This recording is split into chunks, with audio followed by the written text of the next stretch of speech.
कहा जाता था कि आप फिक्र ना करें, जब वक्त आएगा तो आ, हम भी फिर कुछ ना कुछ करेंगे। तो मेरा ख्याल है वो अब वक्त आ गया है कि ये this is the final straw that broke the camel's back. और पहले पार्ट 1 आया और अब पार्ट 2 आ गया है। और इसका और ये इंटेलिजेंस एजेंसी की तरफ से आया है। और इन्होंने भी अपना बंदा डार्क वेब पे बैठा दिया, उन्होंने भी अपना बंदा बैठाया हुआ था। तो अब सारी लड़ाई झगड़े जो है डार्क वेब पे हो रहे हैं। मेरा ख्याल है हमें भी अपने डार्क वेब पे जाके कोई प्रोग्राम करना चाहिए। तो इसके बगैर बात नहीं बनती है रजा। हाँ, थोड़े से सही बात मास्क है। पहन के ना और डार्क वेब पे जाके बैठ जाते हैं, अहमियत बड़ी बनेगी हमारी डार्क वेब की, डार्क वेब। गुड बात, गुड अच्छा। बात। हाँ, तो मगर मैं ये आपको बताऊं ये डार्क वेब पे भी बचाव नहीं होगा। मैं आपको हाँ, बताऊं क्यों नहीं होगा। बताइए। मेरी इत्तला के मुताबिक जब मैंने इधर उधर चिड़िया भगाई, तो जाहिर है मैं डार्क वेब पे तो नहीं पहुंच सकता था। मैंने तो इधर उधर ही चिड़िया को भेजना था कि यार पता करके आओ ये डार्क वेब पे आगे क्या होने जा रहा है।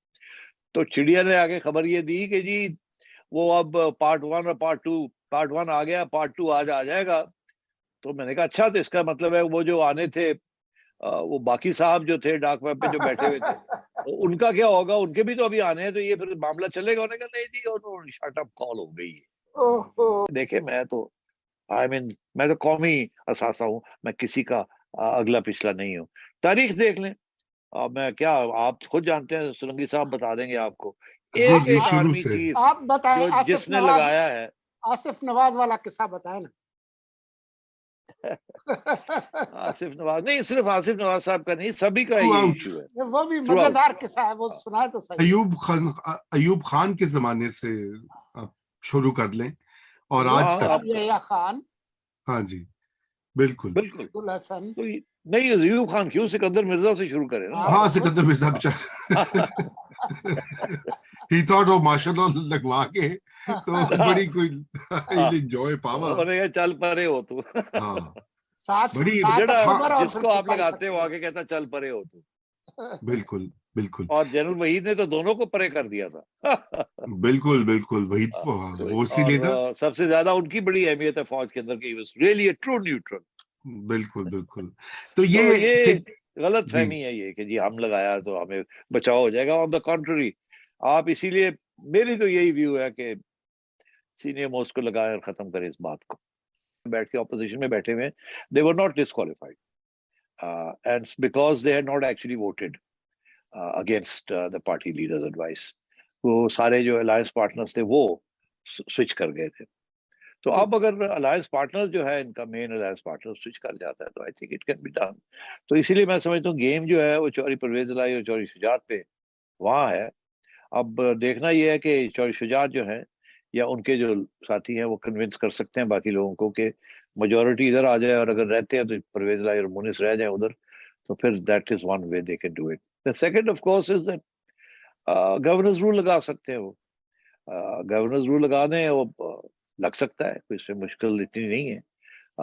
They have majority right now in both houses इन इस्लामाबाद, तो वो तो हो सकता है। सो आई थिंक कोशिश जारी रहेगी। जब भी इनका ख्याल है कि दोनों में से कोई ऑप्शन बेहतर है और जरूरी है, तो फिर शायद वो कर ले। सो आई थिंक ये होगा, सूनर और लेटर ये होगा। बिकॉज जब तक पंजाब इस्लामाबाद के हाथ में नहीं आएगा, उस वक्त तक इस्लामाबाद मजबूत नहीं हो सकेगा और हमेशा इनसिक्योर रहेगा। बिल्कुल, बिल्कुल। अच्छा, वैसे what do you think, is there another way? नहीं, इस वक्त जो चीज चल रही है आप देख रहे हैं ना, कि जिस तरीके से हाई कोर्ट ने उड़ा दिया है मरियम का केस और सफदर साहब का केस। ये जो नवाज शरीफ साहब के भी खिलाफ ये जो स्टील मिल और ये जो, उसमें तो कोई इशू नहीं था, एवन फील्ड वाला बिल्कुल वो भी फारग है। जैसे ही नवाज शरीफ साहब आएंगे वो कन्विक्शन भी फारग हो जाएगी, मैं आपको बता रहा हूँ। देयर इज नो, वो बिल्कुल यही नॉनसेंस है। और उसके बाद कानून भी तब्दील हो गया है ना। उस वक्त पहले ये कानून था कि आपको प्रूफ देना है कि मैंने पैसे नहीं भेजे थे। अब नैब को प्रूफ देना है कि इन्होंने पैसे भेजे थे, और वो पैसे की सोर्स नहीं हमें पता। तो वो सब कुछ तब्दील हो गया है, माहौल भी तब्दील हो रहा है, कानून भी तब्दील हो गया है। और मेरा ख्याल है कि उसके रिजल्ट्स आपके सामने आ रहे हैं। दार साहब भी आ गए हैं वापस और मरियम को भी इजाजत मिल गई है, केस खत्म हो गया है और अगला स्टेज पे नवाज शरीफ के साथ भी ये खत्म हो जाएगा। जो रह जाएगा वो रह जाएगा वही सुप्रीम कोर्ट वाला disqualification, not these convictions but disqualification इकामा वाला। उसका माहौल भी आप देख लें बाहर क्या है इस वक्त। वो मीडिया वाले जो कि वो बात करने के लिए तैयार नहीं थे, आज वो मीडिया वाले तैयार हैं और मजाक उड़ा रहे हैं दो चीफ जस्टिस का, कि वो किस किस्म के चीफ जस्टिस थे और किस किस्म की इकामा के ऊपर और ब्लैक डिक्शनरी के ऊपर उस वक्त जबानें दबी हुई थी।